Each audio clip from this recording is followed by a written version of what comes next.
नमस्कार दोस्तों, राजस्थान के लाखों युवाओं का इंतजार और बढ़ गया। सफाई शासन विभाग की ओर से 23,820 पदों पर निकाली गई सफाई कर्मचारियों की भर्ती को रद्द कर दिया। उल्लेखनीय है कि सफाई कर्मियों की ये भर्ती तीसरी बार अटकी है। इसके लिए 7 दिसंबर को लॉटरी निकलने वाली थी, लेकिन सरकार ने इसे निरस्त कर दिया।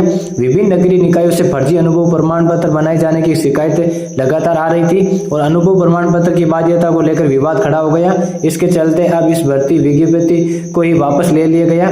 इस संबंध में सफाई विभाग के निदेशक कुमार पाल गौतम ने आदेश जारी किए। इससे पहले सफाई कर्मियों की हड़ताल और मांग को देखते हुए राजस्थान सरकार ने कहा कि जयपुर में सफाई कर्मचारी पद के लिए बनाए जा रहे अनुभव प्रमाण पत्र गलत थे। वाल्मीकि समाज से जुड़े कर्मचारियों के तो अनुभव प्रमाण पत्र ही नहीं बनाए गए, जिसकी वजह से वे इस भर्ती से वंचित रह जाते। ऐसे में सफाई कर्मियों की मांग को मानते हुए हेरिटेज और ग्रेटर निगम में होने वाली सफाई कर्मचारियों की भर्ती को स्थगित किया गया और आने वाली भर्ती संविदा आधार पर किए जाने का आश्वासन दिया।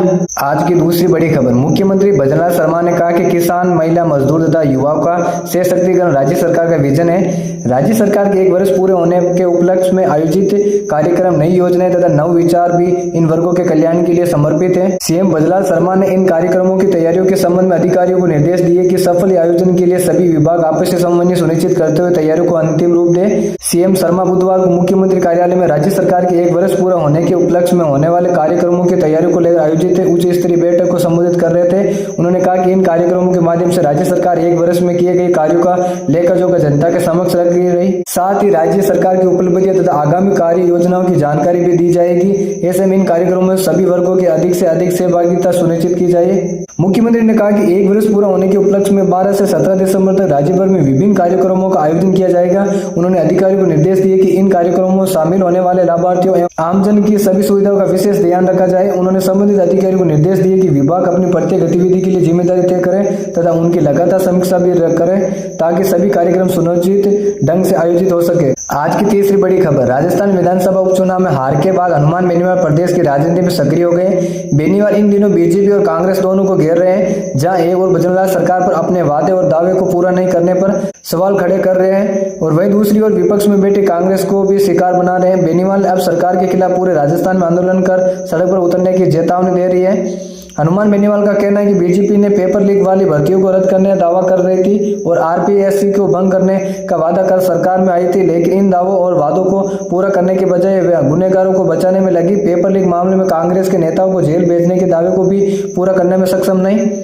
नागौर सांसद और राष्ट्रीय लोकतांत्रिक पार्टी के अध्यक्ष हनुमान बेनीवाल ने राजस्थान की भाजपा सरकार पर आरोप लगाया कि वे पेपर लीक मामले में गुनहगारों को बचाने का काम कर रही है। जब तक बीजेपी सरकार ने उपचुनाव नहीं हुए थे, तब तक लोगों को झूठ बोलकर कहा जा रहा था कि हम पेपर लीक मामले में किसी को भी नहीं छोड़ेंगे, लेकिन जैसे उपचुनाव में उनकी सीट आ गई तो वे अपने बातों से मुकरते हुए पेपर लीक मामले में गुनहगारों को बचाने में लग गई। आज की चौथी बड़ी खबर, विधानसभा उपचुनाव के बाद आज बीजेपी प्रदेश अध्यक्ष मदन राठौड़ ने पीएम मोदी से मुलाकात की। दिल्ली में संसद भवन में उनकी प्रधानमंत्री नरेंद्र मोदी से मुलाकात हुई।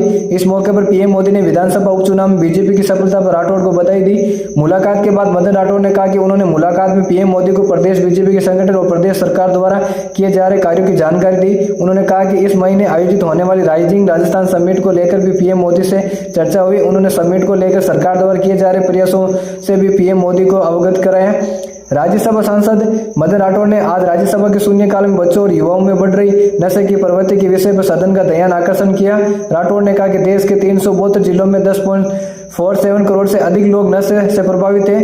इसमें विशेष रूप से 3.34 करोड़ युवा और 2.22 करोड़ महिला नशे की प्रवृत्ति से प्रभावित है। यह संख्या बेहद चिंतनीय है। उन्होंने कहा कि हालांकि प्रधानमंत्री नरेंद्र मोदी के नेतृत्व में 15 अगस्त 2020 को सामाजिक न्याय एवं आधिकारिक मंत्रालय ने विशेष अभियान चलाकर नशा मुक्ति के लिए जागरूकता माह अभियान शुरू किया। इससे गैर सरकारी संस्था और सामाजिक संगठनों द्वारा समाज में नशे के दुष्प्रभाव को लेकर जागरूकता फैलाई जा रही है। राठौड़ ने सदन से मांग करते हुए कहा कि बच्चों में नशे की रोकथाम के लिए प्रत्येक माह एक विशेष तलाशी अभियान चलाए जाने की कार्य योजना बनाई जाए। इसके साथ ही नशीले पदार्थों की तस्करी करने वालों के खिलाफ सख्त कार्रवाई के लिए संबंधित विभागों को निर्देश किया जाए। आज की 5वीं बड़ी खबर, नोएडा में दलित प्रेरणा स्थल पर शांति भंग करने के लिए गिरफ्तार किए गए संयुक्त किसान मोर्चा के नेताओं को पुलिस ने बुधवार शाम को रिहा कर दिया।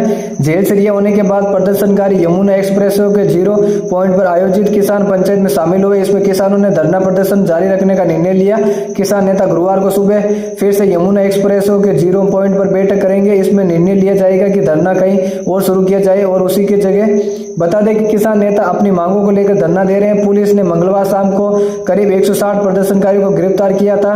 हालांकि कई बुजुर्ग, महिला और बीमार लोगों को जेल गेट से मुंसलिक पर ही छोड़ दिया गया था। किसान नेता सुनील फौजी ने बताया कि नोएडा के दलित प्रेरणा स्थल पर अपनी विभिन्न मांगों को लेकर धरना दे रहे 160 से ज्यादा किसानों को मंगलवार को नोएडा पुलिस ने गिरफ्तार कर लिया था। इनमें से 123 किसानों को पुलिस ने गौतम बुद्ध नगर को लुक्सर जेल में भेज दिया था।